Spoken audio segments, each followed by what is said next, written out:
As we finish our first week in step one of the province's current reopening plan, the focus is turning to vaccinations. With each step scheduled to last 21 days, a big factor for moving to the next step is the vaccination rate.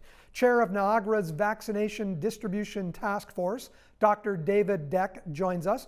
Dr. Deck, looking at the vaccination rate in Niagara, right now we're at about 64%, but the age group 18 to 29 hovers just above 53%. What can be done to get them to get their vaccines?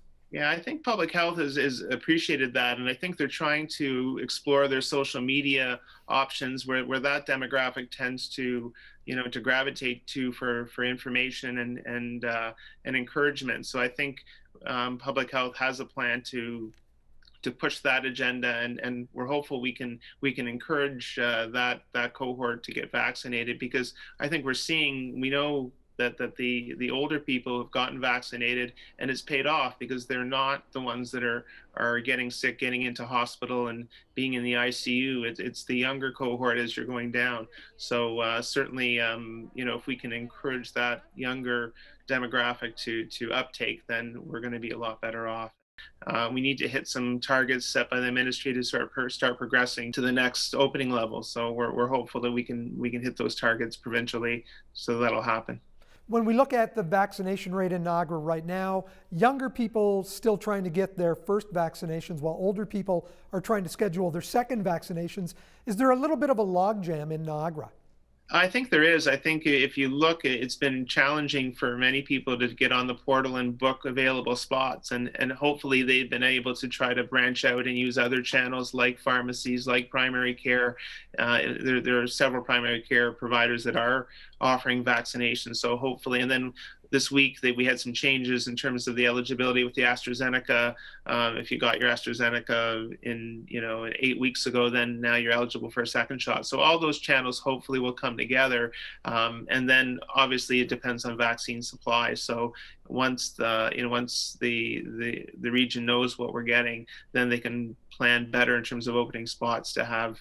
I think the worst thing that could happen is people are all ready to get their vaccine, and they're told it's canceled, we can't do it. And I think we don't want to do that, because people are so encouraged and anxious to try to get fully vaccinated, because I think that's, we know that the variants don't work as or the vaccine isn't as good against the variants if you only had one dose. So that's where the push is to come for the second dose, and hopefully that'll give us a better protection against any variants that are going to be cropping up. Has the supply, those issues with the supply, been the biggest challenge for the task force? I think so. I think we, as you've seen, when public health started, and even Niagara Health, when we were doing vaccinations in March, we're really happy we're doing 1,000 or 1,200 a day. And now, if you look at the numbers, we're combined, they're doing between 4 and 4.5, or even above that. So Dr. Hergy and the public health folks have said, listen, we have ability to scale up if we have the supply. And but if you don't have the supply, then obviously you can't do that. A question for you: how do you balance your time as a family physician with your responsibilities on the task force? That's a great question. I think I've probably been doing some after hours work on the task force. So my emails, I'm up a little later than I'm usually up, trying to sort everything out. But I've got good staff in my office, so and a lot of our care now is virtual, so that makes it easier when you were seeing patients 9 to 5 and you had to be here in person. I have some after hours options now, so I sometimes will call my patients at 7 or 8 o'clock at night if that's more convenient for me and sometimes for them, in order to get them taken care of if they have issues that we can deal with over the phone.